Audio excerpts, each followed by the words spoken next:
This is Abnormal Entertainment.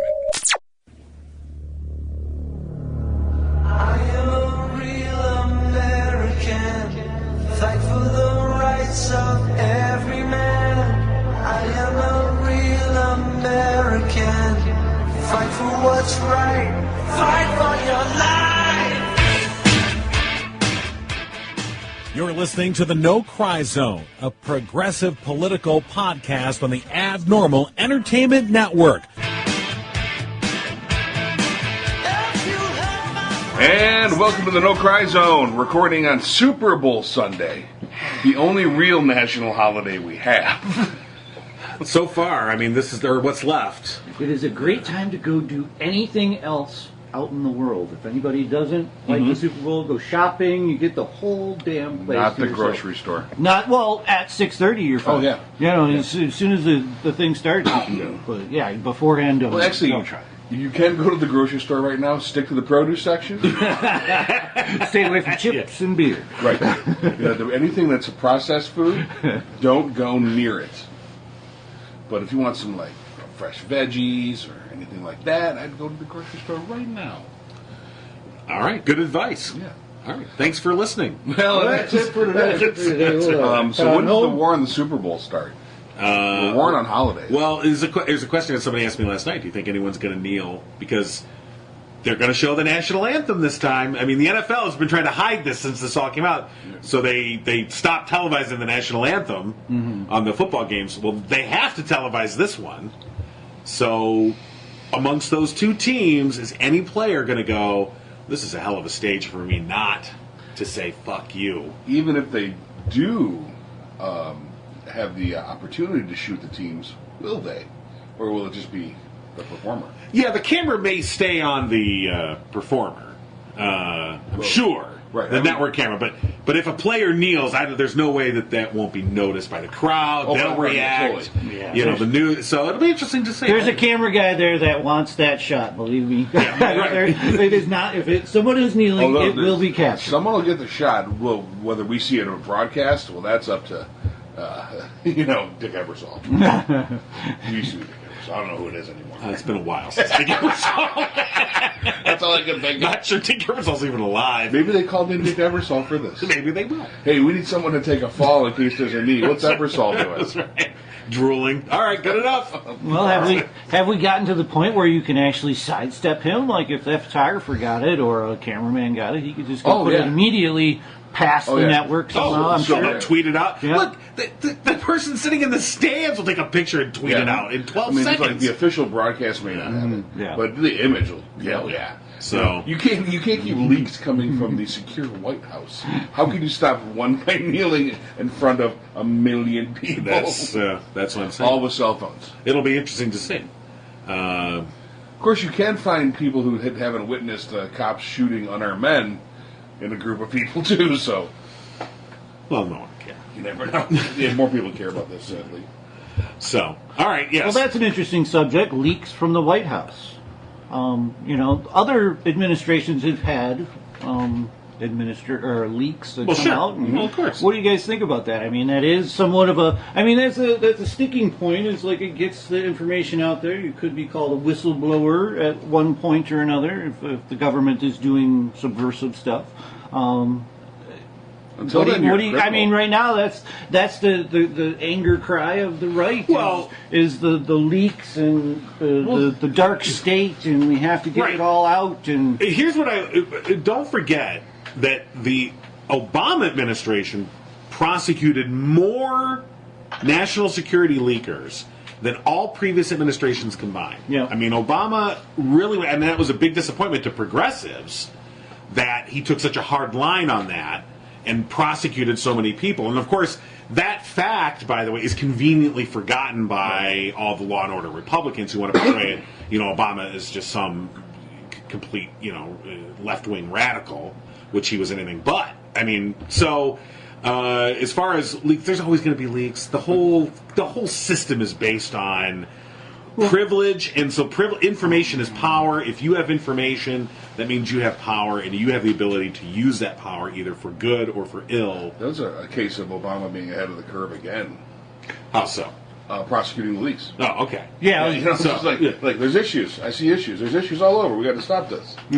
Right, but I mean, so in some of those cases, though, when you look at them, I mean, me personally, and we're not going to go down that trail, but I mean, in some of them, I think they were unfair. I think they were people that were trying to do good. In other words, they were trying to blow the whistle, and the government. So, for instance, right now, Reality Winner, real name. This woman that's still behind bars, Right. has still not had a court hearing, is still not able to confer with her attorney. She's being held in this national security detention because she's the one that, released this information concerning Russian interference directly into voting databases. And so here you have this person, she's being prosecuted under the same rules that, the people that Obama prosecuted leakers under. I mean, the same thing with Chelsea Manning. I mean, she released information that generally everyone that has a functioning brain agrees was pretty valuable information. We needed to know that. If you value your liberties, it's good. It was a good thing for us to know how much they were being completely trashed by the Bush administration, and they were. The same thing with. Does that negate the illegality of it, though? No, and that's the problem. Technically, yes, they violated their oath and they released this information, but also, don't forget, so did the guy that released the Pentagon Papers all the way back then. Here we're watching this movie, The Post. Daniel Ellsberg, who released the Pentagon Papers, which basically revealed the decades-long cover-up of the U.S. government in their relations with Vietnam and how we had stumbled into this war and just had lied. Administration after administration after administration, Republicans and Democrats alike, had lied to the American people. And he released that at a time when, Nixon wanted to kind of continue the war, and that really, in a lot of ways, turned the American public, because they were like, they had a feeling that this was going on, and then here's the verification of that, and the public mindset definitely said it's time to end this war. So, is Daniel Ellsberg a criminal? Yes. Well, technically, he violated his oath, and so, yeah. But did he go to jail? No. Because, I mean, that's the difference between, I think, law and order and justice. At a certain point, that's why the whistleblower law was created. Mm-hmm. I mean, so when you reveal information, are you revealing something illegal? That's the question. The act of revealing it is illegal, but if you are revealing something that's illegal constitutionally speaking, should you be sanctioned because you are bringing forth to the public the knowledge that a much greater transgression is taking place? But the constitutional argument has yet to happen. On the majority of it. Because, what it boils down to is you're committing an illegal act. Right. You think you're doing the right thing. And if it's nothing, if it's so, like the Reality Winner leak, there was no, the whistleblower wouldn't apply. There was nothing illegal being done. She was just releasing this information so we knew about it. Right. So, that would be a completely different scenario. So she is willfully martyring herself for her cause. There's a difference between that. Right. And actually, trying to do the whistleblowing. There's criminal activity happening, and I'm out to stop it. Well, I don't know that the results are in on what Reality Winner released. Again, she's being held incommunicado, has not been able to talk to her lawyers, has not had a court hearing yet. Kind of treason. So that's what they do. But is it treason? Is it? It's yes. Technically, I get that. Technically, it's treason. I'm saying, but is it? Who is the more patriotic person? The person that perpetrates a program in which our constitutional rights are completely violated, or the person who breaks their oath to reveal that constitutional breach? But patriotism isn't the question. Legality is the question. Oh yeah, I'm not at all doubting the legality. Is she a bigger patriot? Who knows? What else? What did she really release? It's still pretty nebulous. Well, again, under investigation. Again, being held, no hearing. This is why you have a court system. Why is she not being brought forward? Why is she not being allowed to confer with an attorney? Is she? No, she's not. She has not been allowed to meet with her attorney. And there's, Yeah, it's got to go both ways. There's a hearing, and this is when's the hearing? This is I think there's a hearing coming up, but this is a Trump administration. This is specifically the Trump administration that's doing this. I haven't kept up with her. You know, so the point about leakers, versus whistleblowers. Again, it goes to motivation. Well, I think it goes to content. Let's go the other route. I was trying to get this to go from Obama, that he did prosecute, to Cheney, which we didn't prosecute, who started several, all kinds of shit, made himself rich with Halliburton. We realized that much of what he was spewing and leaking, we know that it was leaked through his staff to the press, was absolutely false. And now we have Nunes doing kind of the same thing. One side is always going to say, "Oh, that leak is great," and the other side is always going to say, that hurt us. It's possible. But again, I think you do have to take kind of a black and white look at it on every side. If it's illegal, then it's illegal. Right. If you don't wish it to be illegal, change laws. Okay. But if it's not, and then if it's a whistleblower, to qualify as a whistleblower, it would have to go to the criminal culpability. You're trying to stop a greater travesty, a greater criminal or unconstitutional thing from happening, and then you have constitutional interpretations, and the hearings come out there. We're still waiting on our reality winner update. Well, okay, so she was finally in December. She was allowed to confer with her attorney. She's set to go to trial in March of 2018, this March, but she's been denied bond. So what she released, though, was information that had to do. The Facebook stuff, right? No. Basically, it was. Come on, give me that stuff. Oh, the report. She She leaked an intelligence report about Russian interference in the 2016 U.S. elections. The report suggested that Russian hackers attacked a U.S. voting software supplier. And there was an in-process report and then an ongoing investigation. Right. I'm not here to say she's right, wrong, whatever. I'm just saying that that there is sometimes you have to look beyond the technical violation and look at the greater thing. And hers is still in flux. She's going to go to trial. We'll see what happens at trial. Well, I think we talked about this before, at least sometime last year, wherein the investigation was ongoing. So she was premature. I think that's really. Well, I think the consensus we came to at the time, but her release, because they just got the info, she was one of the first people to process the info, right? And then it just was out before the. Well, she must. I think she released her information in June 3rd. She released the information to the Intercept, and so. Yeah, I mean, whether or not. I think I remember we talked about this. we have talked about her. We'll find out at trial. I mean, we'll see what ends up happening. I'm just using her as an example of somebody that has released information. Look, I mean, when you look at Edward Snowden again, somebody who released information about a program that we had no idea was going on.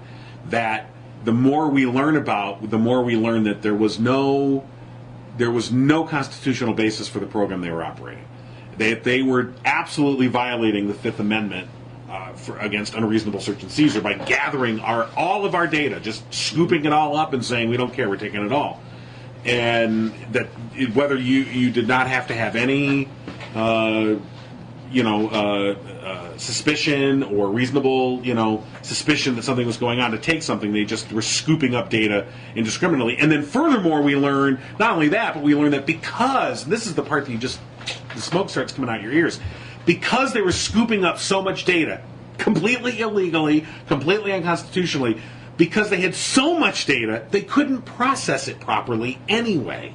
So they were doing something illegal and unconstitutional, and it was actually not benefiting us. And no one ever made a direct case to say, this program stopped this attack.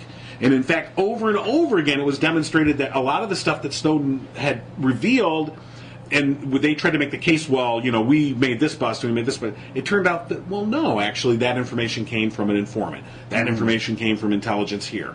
And so I'm not, and Snowden is sort of he's a gray figure to me. I don't know what to think of him. I'm unsure. I do know that the programs he revealed were absolutely, totally unconstitutional. So I just go, do we have a constitution or don't we? I mean, it doesn't seem like anyone follows it anymore, so I don't know. No, why would you? That's a law. You got to read it first. Well, No. that's You have to know how to read. That's one of my questions about a whistleblower isn't there a chain of command? I mean, shouldn't you first take that information to, say, the FBI or someone in the government that is not within your department that is supposed to be, the protecting our process country. of whistleblowing is something that should be adhered to as well. Because that was one of the statements in Glenn Simpson's thing was that Steele, the leak of the year, this year, was the dossier, the one that they're fighting so hard against. And that was his statement, was he didn't believe any longer that people were helping him. So he basically offed it to a couple of other different places to try and see if it would get out. Instead of just being buried. I mean, it was a very important information. Obviously, people The are dossier just, itself? yeah. Well, See, I don't think we can call that a leak. I mean, because that's a third party. That's a for-profit company. supposedly it doing went research to the FBI first. Because he went to the FBI first. with his own private document. Right. Yeah, well, Yeah. Glenn Simpson as well. Yeah. Said, hey, we threw out a line. We got a whale. We don't know what to do with it. This is crazy shit that we're seeing about this Right, American but citizen, and nothing happened of it. So nothing in the press, nothing. So at that point, is he a whistleblower? Is No. he saying I gave this very damning information to the FBI, and the information- FBI is doing No, that? he wasn't The illegal.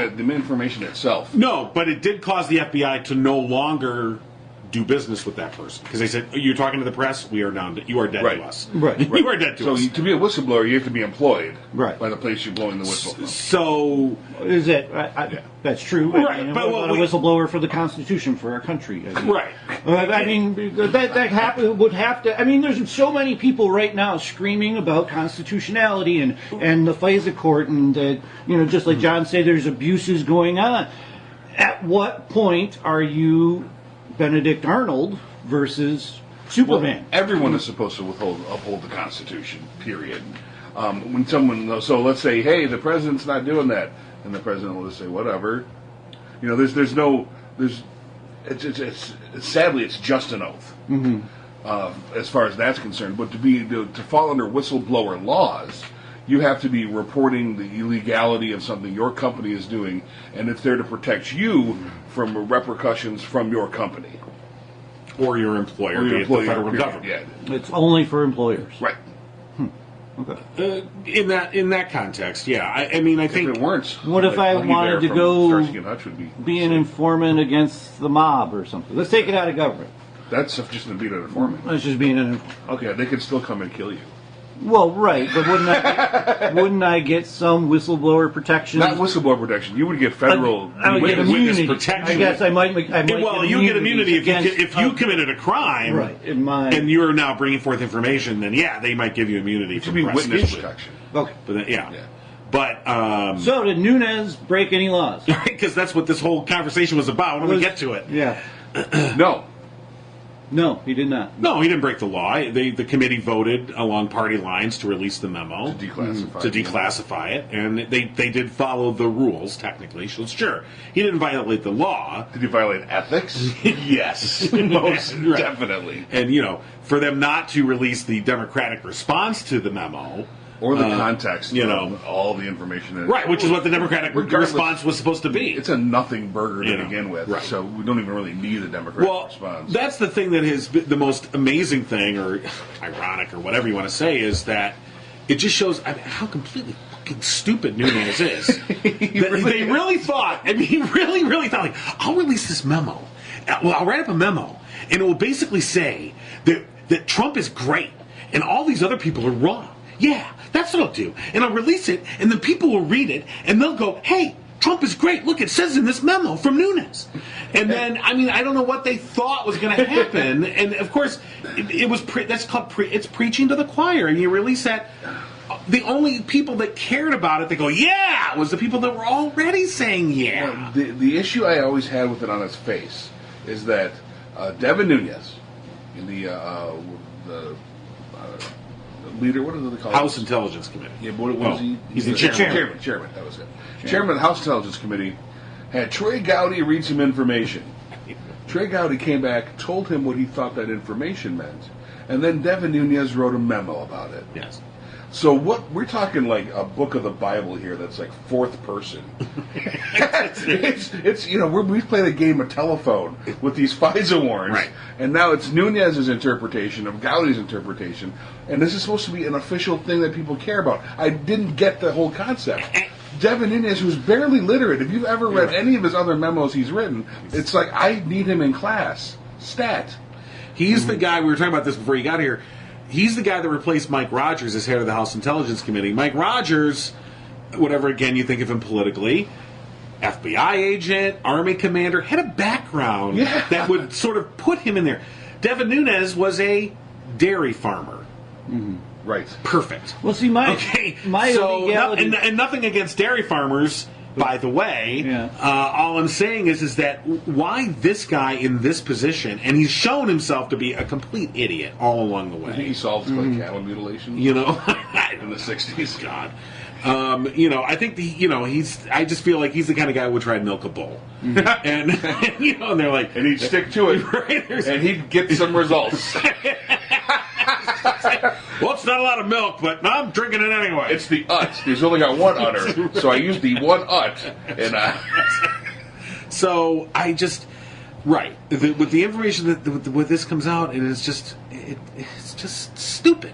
And the thing is what we've learned, and so tellingly, like you said. So Trey Gowdy, supposedly this is based on what Trey Gowdy told him. So since the memo comes out, Trey Gowdy puts out a statement. Yes. That says, Rob, you... the statement basically, I have 100% confidence in Mueller. Mueller.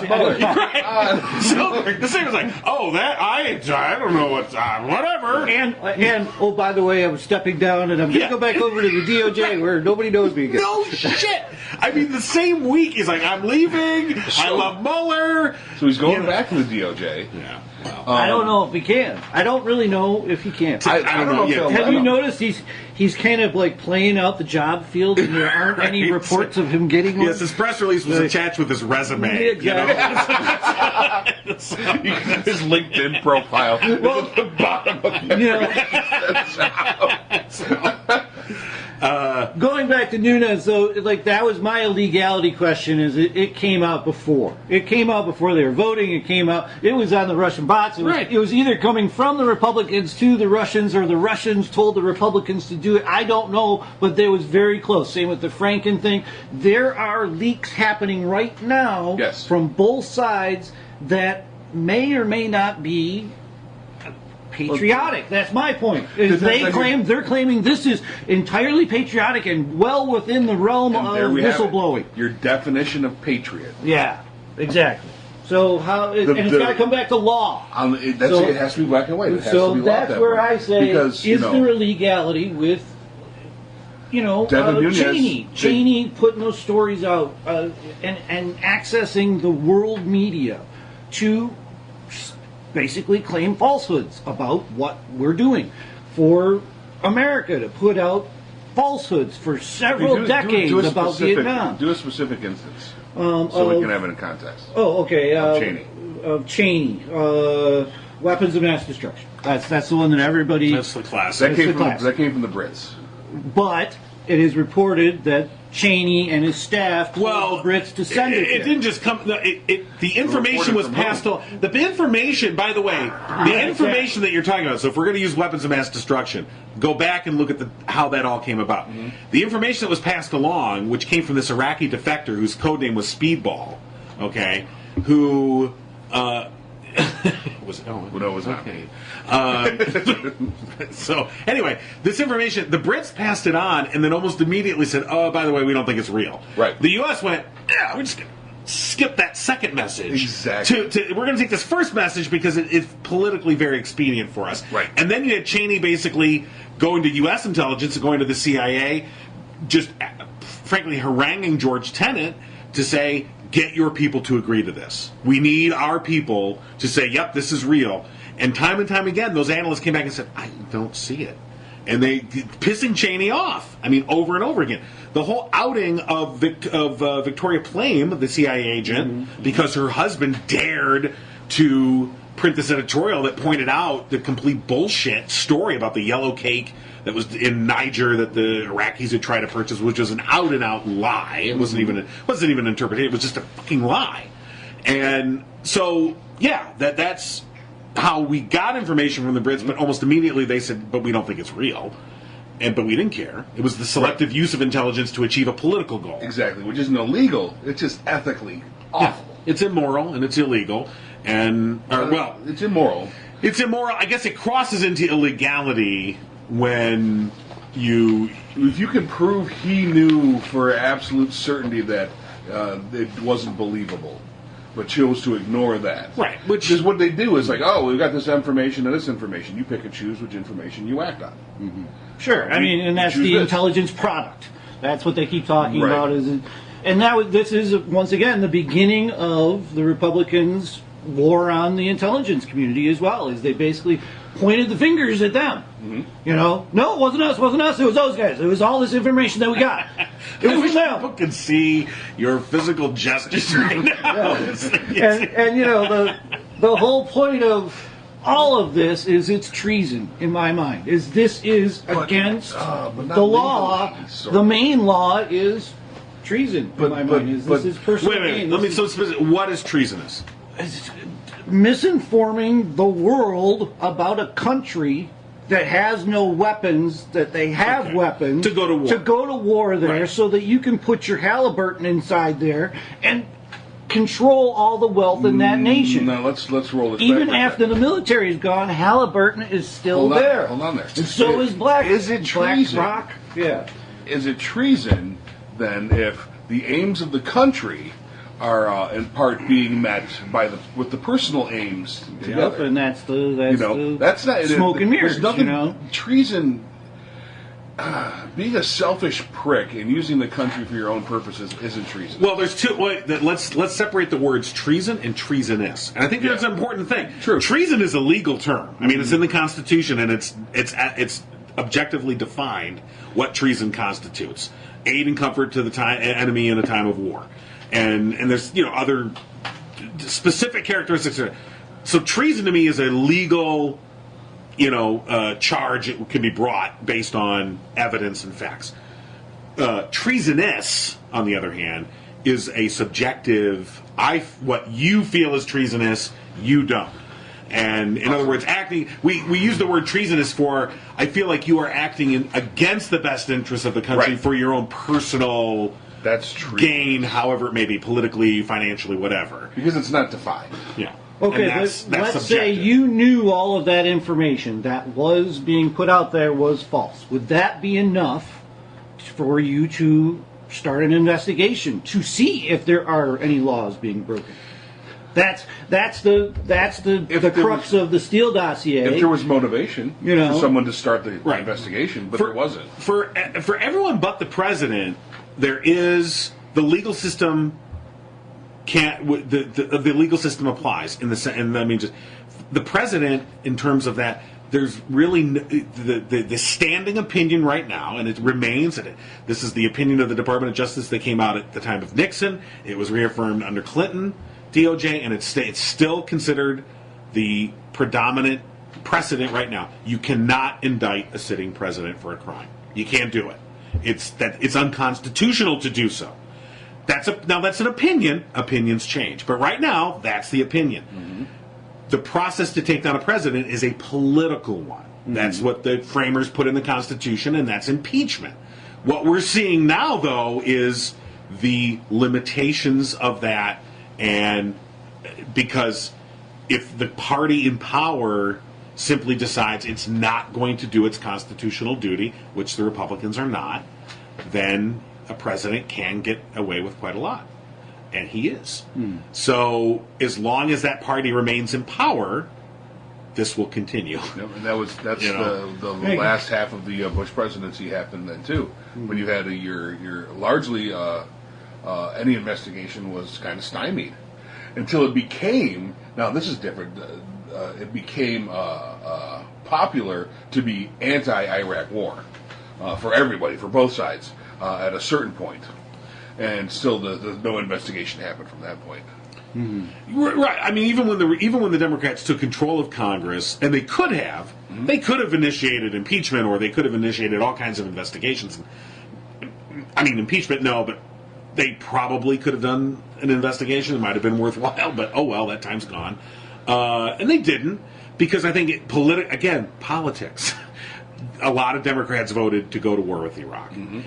Don't forget, this is after 9/11. Yep. So everyone's waving those fucking flags, and everyone's ready. We got to stomp on somebody, and we stomped on the Afghanistans, but we can't tell because the country is pretty much mud huts anyway. So that's no good. We got to blow up some real shit. Yeah.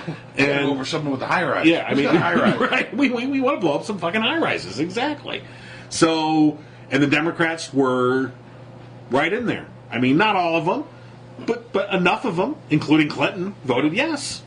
Now they could all say later, "Well, I was wrong," and Obama. Well, he wasn't he was a state senator, but they can say later, "I was wrong," and okay, good for you to clarify that you were wrong, but that doesn't change the fact that at the time it mattered, you said go. Right. So the Democrats were complicit in the whole Iraq thing, and that's why politically, when the time came where they could have used their political power, they didn't, because it would have pointed right back at them in a lot of ways. And so they're like, yeah, we'll just let that go. But then the short-sightedness in Washington, D.C. is so all-inclusive. They couldn't see that once this investigation comes through, then you would have been played by this information by the real bad guy and exonerated for your vote. Right. And that would have taken all that off the table. Well, you're asking people to look and see the big picture. We're not very good at big picture thinking.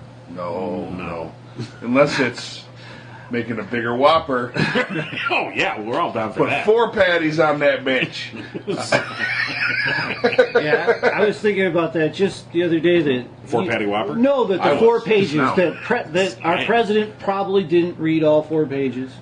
That most people who This are memo? screaming about these 4 pages? These 4 pages You probably expect didn't him to- read all 4 pages. You expect him to read 4 pages? Come on. No If bullet they points. did read the 4 pages, Yeah.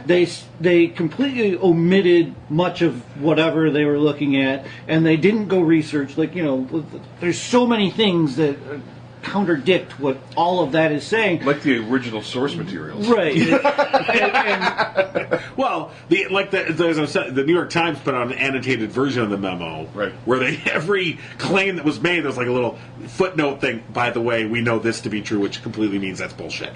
And by the way, that is contradicted by this. I think the president has one little TV. And that's the stuff that we know.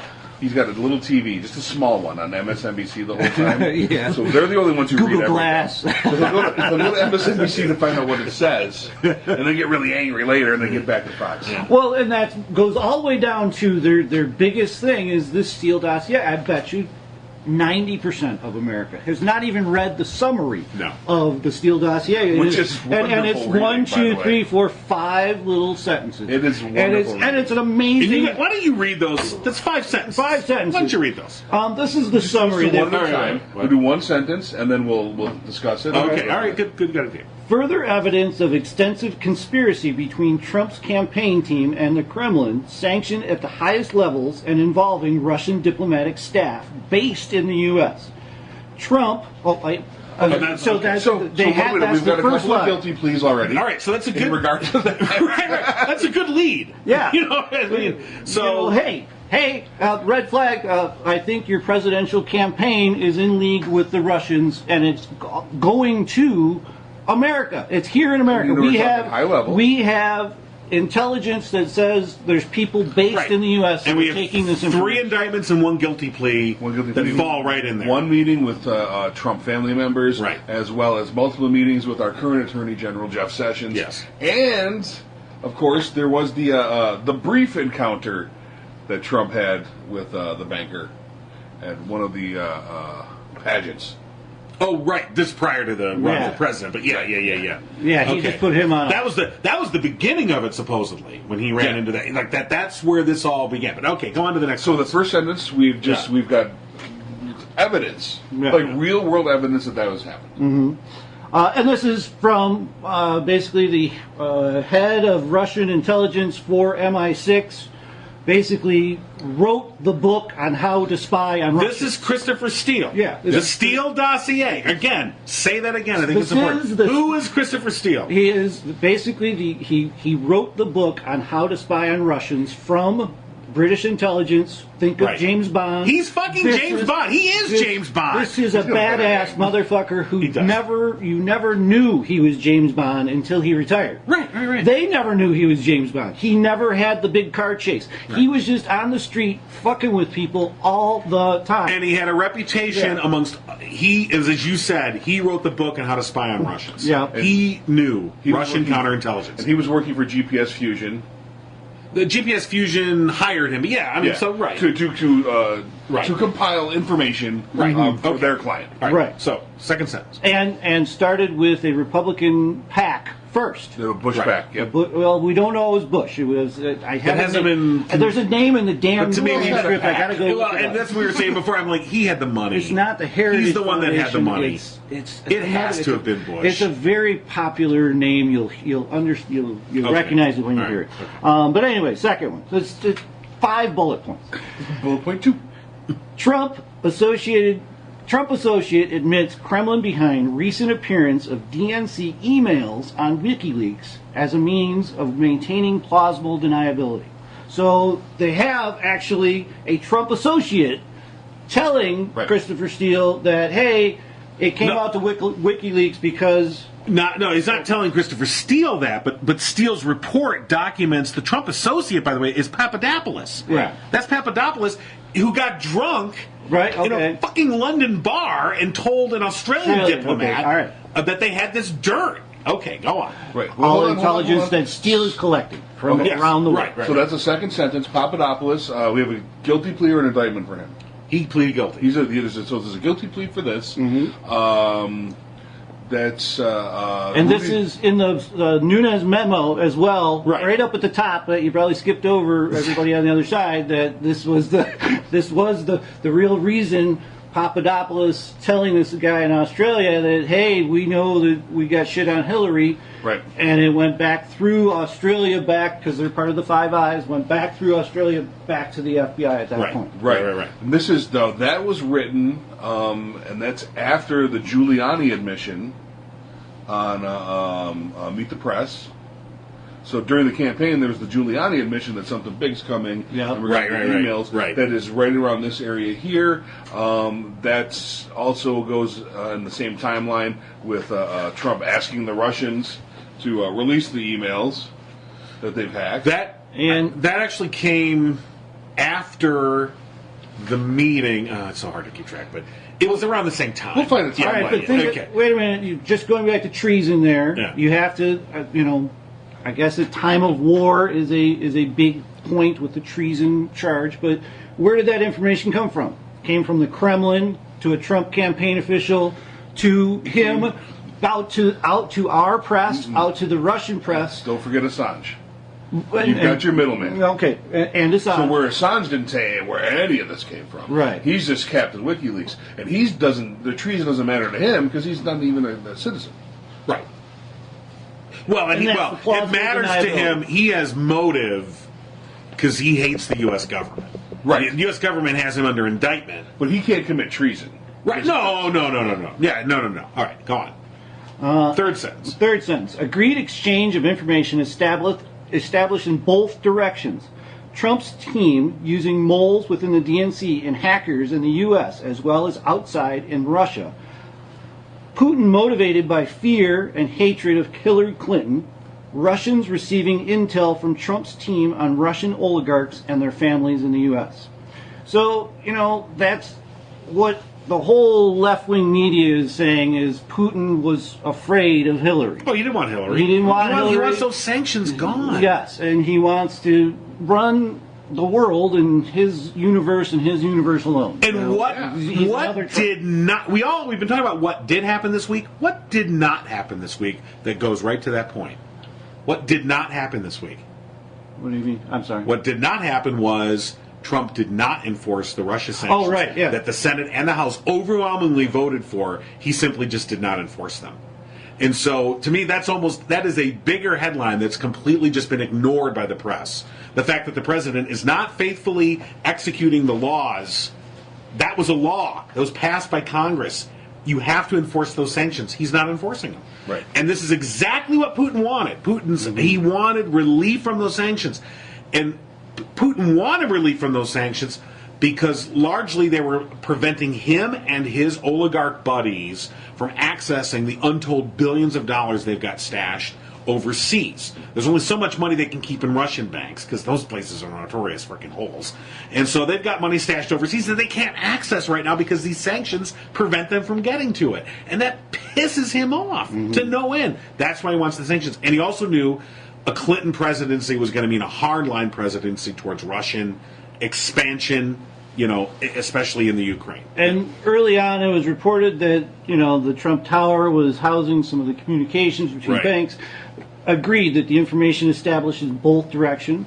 And this is one that, has never been out in the press, is that Trump's team was using moles within the DNC. Right. They had people in the DNC and hackers and, people in Russia that were all doing this job, and that was, once again, to bring out these false stories against that steals up the 2 minutes or 8 minutes or 28 minutes if you're Rachel Maddow about these stories. And that's one that I've just now remembered, that holy shit, there's moles in the DNC. Now it's the dossier. Now you're talking also about reports from Trump staffers, high-end people, sometimes inebriated, sometimes grandiose and boasting. We know that Trump always tells the truth, even when he's lying about himself.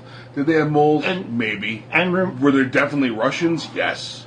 Were there definitely people in the Trump campaign working with the Russians? Yes. Can you lie and say, I got spies everywhere, I got moles in the DNC? Of course you can make that shit up. And yes, everyone remember, this is a part of a field intelligence report. This is the summary for just this whatever time period it was that he was doing. But still, once again, you have information about that. You take it to the FBI. You want to help your country. You want to, even if you're a Brit, you want them to know that, hey, the Russians have people with eyes in both your parties. Unless you legitimately believe and you're 100% certain that you're a huge patriot and that defeating Hillary Clinton by any means necessary is the only way to save your country. And then we're up to these nebulous definitions of patriotism and shit again. Right. And here comes the money laundering. Yay! Mechanism for transmitting this intelligence involves pension disbursements to Russian immigrants. No. Oh, geez. Mr. English guy. I think that's a typo. A mechanism for transmitting this intelligence involves, quote, pension disbursements to Russian emigres living in U.S.'s cover using consular officials in New York, D.C., and Miami.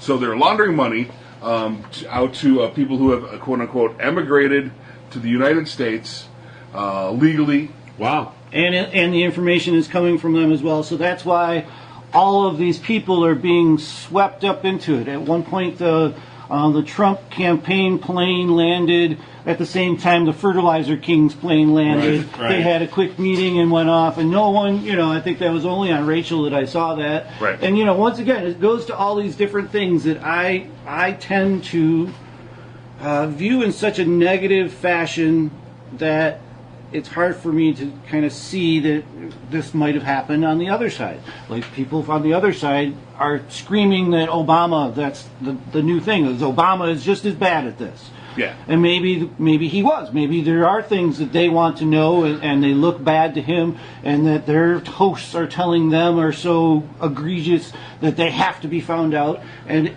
Well, yes and no.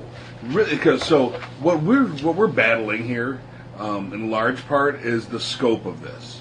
wherein like the clandestine airplane-to-airplane meetings between Donald Trump and the fertilizer king of Russia, that's a frickin' movie subplot.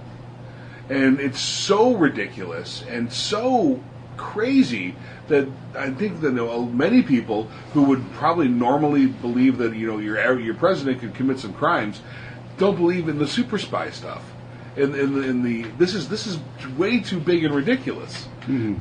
The 004 has found this dossier. Let's start there. 004 has found the dossier on your sitting president where he peed on Russian hookers and laundered money and conspired against the presidential candidates, and they had clandestine meetings on tarmacs with airplanes landing. And yeah, it's probably true, but fuck, man, who's going to believe it? And and that's the same thing that they say about Hillary. Is this same?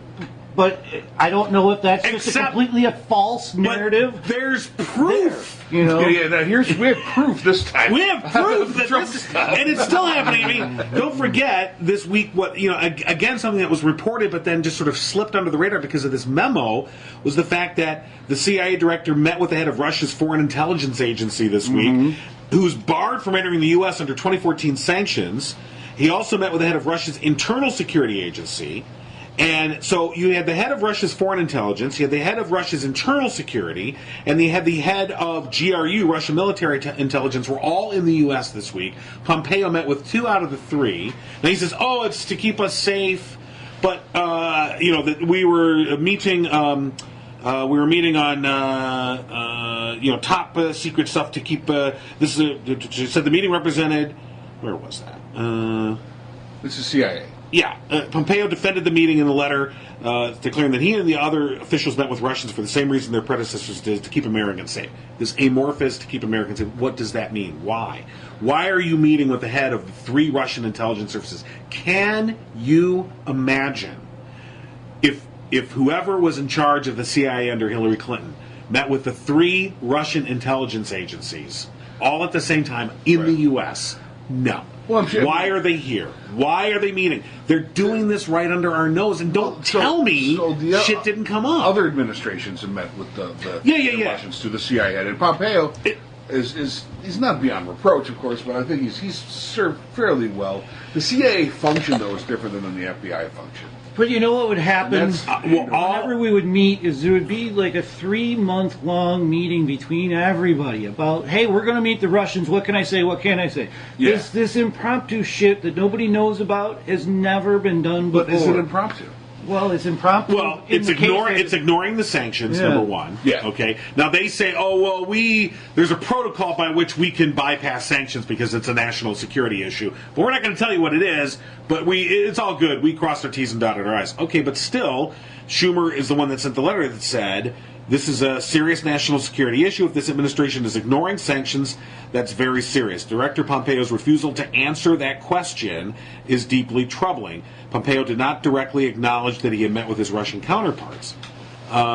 News of the meeting comes as Russia's interference in the 2016 election continues to cast a shadow over Washington, blah, blah, blah. So, at this time now, why? And I'm not a great believer in coincidences. I'm really not. Well, and I'm not either, but we can't start looking at conspiracy all over the place. We need to get that information, have it sit there, set for a minute, right? For future reference, because it's just, is it shady? Maybe. Is it completely above board like other administrations may have been, or they could have been shady as well? Who frickin' knows at this point? I'm just saying it shows.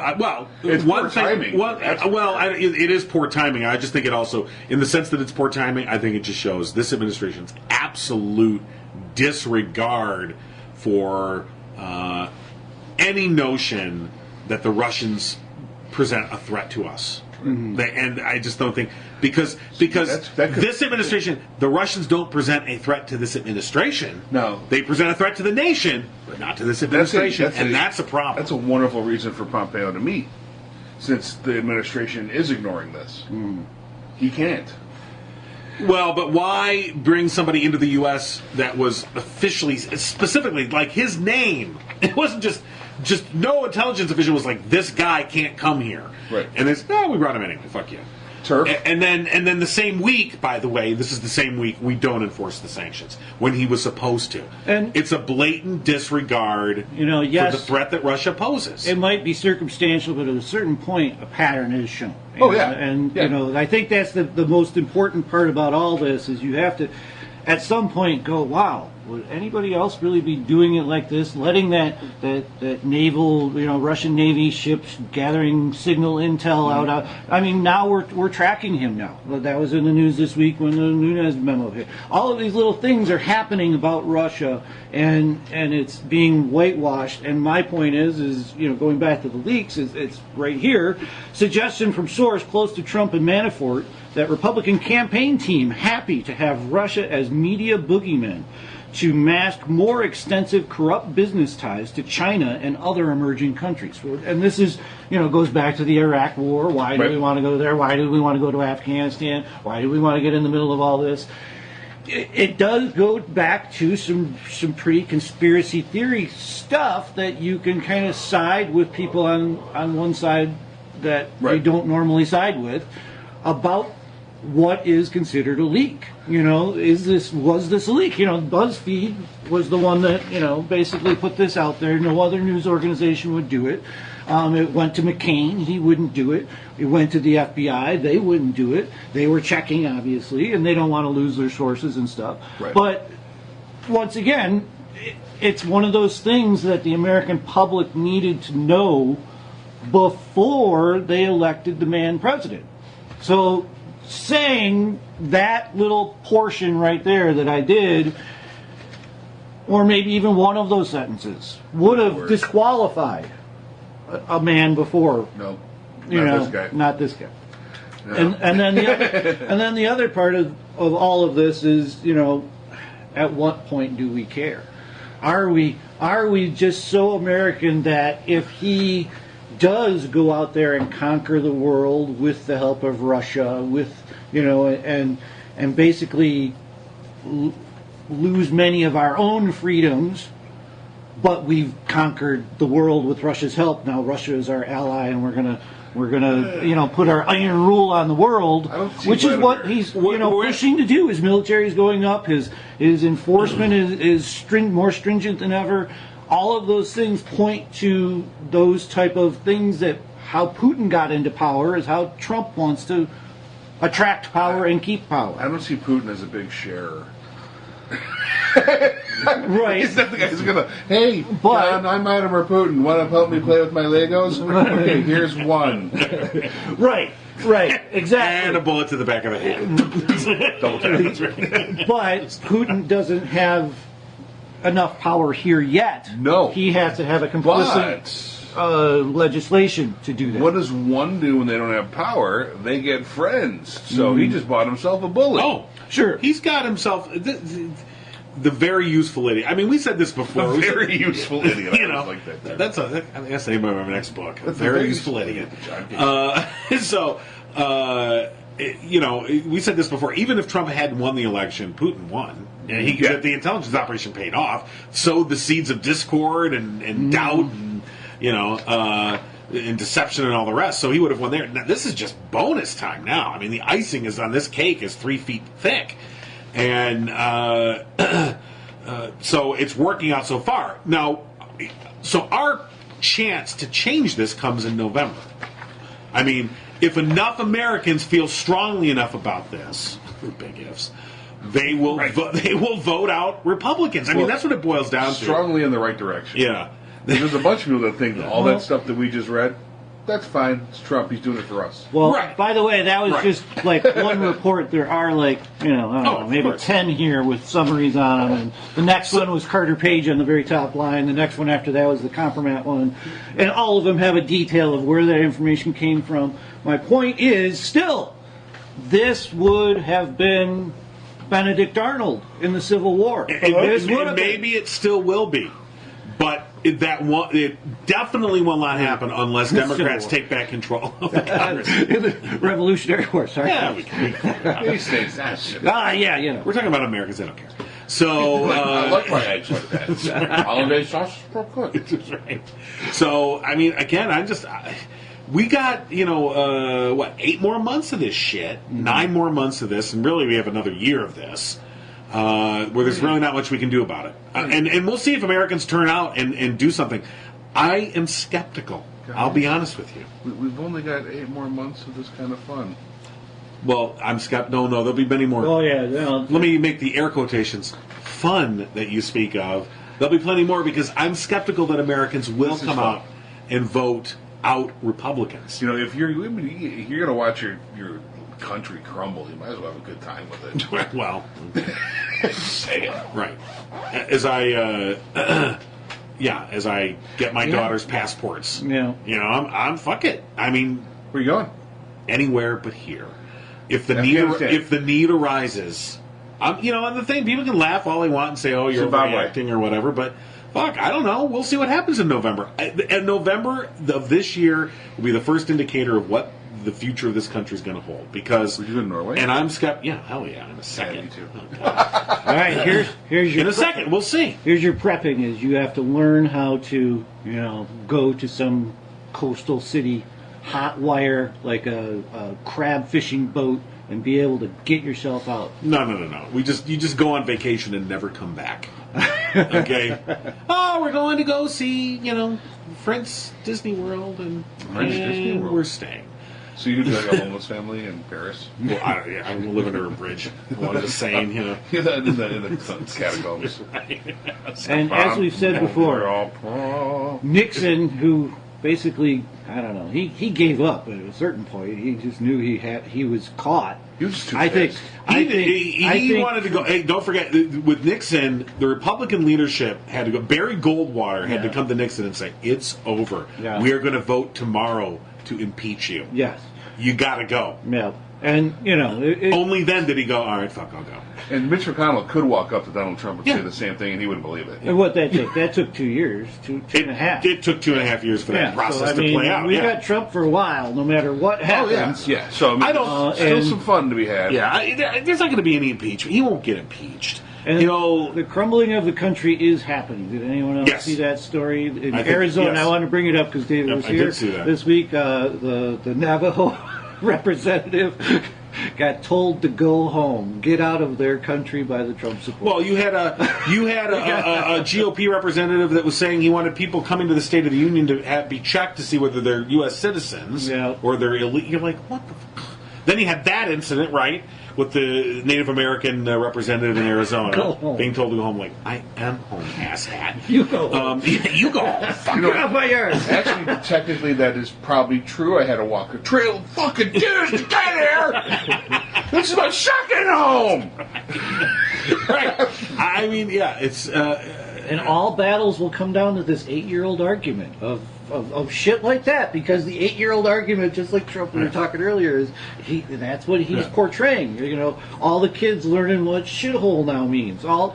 That is our president. That is what he is teaching our nation, is how to be a crook, how to go out and conquer, and how to get away with it right now. And everybody's following his lead.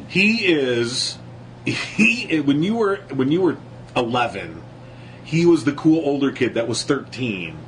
That was a dick. Yeah. He was a dick to everybody. He smoked. He skipped class. He didn't listen to teachers. You thought it was cool. You thought he was fucking cool as hell, man. And even if he was a dick to you, maybe he gave you a dick fucking nickname and treated you like shit, but you still looked up to him. Hey, boneless. Yeah. What? Right. You look like you got no bones, man. This country's acting like they're the 11-year-old kids that are following around the cool 13-year-old. That's because we elected Scott Farkas for president. We elected... Scott Farkas, yeah. I was going to say Kelly Leak from Bad News Bears, but he was actually kind of cool. He was right. So, you're right, Scott So Farkas. what happened? What do we need to do? A guy like John, a guy like Rob, a Ralphie is going to have to punch that fucker in the face. Right. And when we say punch, we mean a figurative punch. No, we do. Via the ballot box. I just don't want to get arrested. I don't mind. Okay. My definition of patriot's different. If I could pop Trump in the face, wouldn't you? Wouldn't that be worth it? You know what? I really don't want to physically harm him. What I would like to do... Oh, come on. No. You want to humiliate him. I would love to put a pie in his face. That's not... No. Yeah. The only... So... A pie. So, I've dealt with these guys. the one way, you either take all their money away and you make them look like a fool, or you physically embarrass them. Okay. They have to be pants them. They have to be overpowered. Clippers, maybe, sure.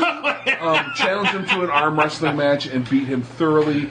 It doesn't matter what it is. These super competitive. No, I like the Clippers. yeah, he'd go nuts. You know, you pull off an intricate conspiracy that gets through all the Secret Service protection so that you can get the president in a locked room for just 1 minute. Okay? Now, if you're some terrorist group, you'd kill him or whatever. No, you're right. Just grab him, get out the clippers, and Reverse mohawk. You're right. Reverse mohawk. That's it. Drop it. I'm done. Hands up. I'm the guy that did this. Take a selfie with it. Right. Tweet it out. Then you're famous. Then get arrested. Mm-hmm. I like the pie idea myself. Or you paparazzi him. You get this is going to be horrific, and it's probably fry the person's eyes who has to do it. But you get a picture of him changing so that 6'3", 239-pound body is on all its glory with its orange tan dripping off, and just a bloated fat shame him. Well, maybe at this point, maybe Melania could be convinced to do it because I'm not sensing a lot of love coming from the First Lady. Well, she came out of a catalog. What do you expect, really? So, what's your take on that doctor? I mean, he's obviously lying. He's obviously lying, yes. But he's being told to. Well, and I don't know what to make of that, right? Because he didn't just come out of nowhere. I mean, he's been a Navy doctor, and he's done presidential physicals before. So why? And I guess the only obvious answer is for personal advancement, I guess. Or how about this? For just to keep his life sane. Yeah. Well, yeah. I got a job. I got to do this physical once every year. But for a president, hey, he's I great, get it 2396 because it happened and he's gone. He's not in the press anymore. I get it, but we need a hero. Well, it's not going to be the doctor. No, he's really fat. I did it. I brought down the president. Here's pictures of his penis. Got him. Now that's a hero to me. Look, it looks like a Roman centurion napping inside a bed. What? That's a hero. Okay. Is that a whistleblower though? That's no. Let's hope not. No blowing involved. Okay. He was like, if I do this once, I get to go back to my family, relative obscurity. You're probably right. I would. Yeah. I would ghost at that one. Because what can I do at this point? Well, he's morbidly obese, and he's unfit for service, and damn it, I want any peace ever. I want death threats from MAGA folks. That's what I really want in life. All right, point taken. So, yeah, okay. He's not going to be our hero. Well, no. I like the crazy doctor he had before during the campaign, though. Oh, that doctor. The guy that was. I thought that was the guy who was going to end up doing the physical. I did the physical 4 times last week. Right. Or 4 fingers. I don't know, his prostate's great. No, mine! I just sit on my own thumb. I'm doing good. I pee a lot. Yeah. Well, so the Nunes memo's hit. It's a big Nothingburger. No one. I mean, it's laughable on its surface. You read it and you go, okay, there's nothing new here. Although the MAGA folks, it's more grist for them, and they're thrilled. Okay, good for you. Whatever. They're thrilled all the time. I know. It's everything. And who cares? It's I think what it's done is it's given Adam Schiff a national stage, which is nice. That he could turn into somebody worthwhile. Well, I think Mrs. Schiff with his mother. Not his wife. Not his wife, because he's gay, but...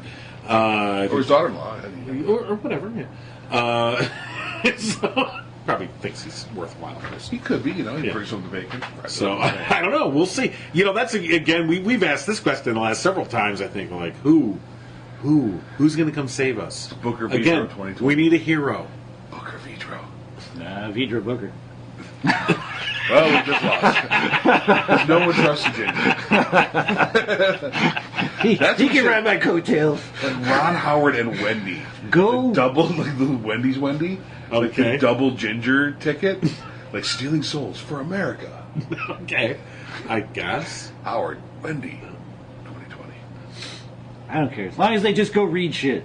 Go read the They do. interviews. They read the Nunes memo. I'm holding out for a hero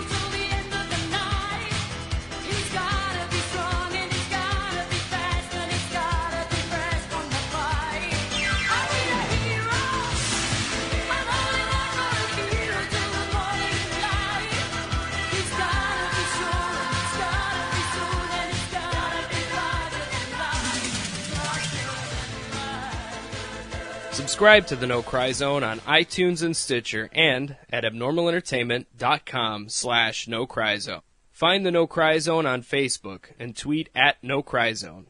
Email nocryzonepodcast@gmail.com. And for more podcasts, comics, books, movies, and more, head to abnormalentertainment.com. You've been listening to the Abnormal Entertainment Network.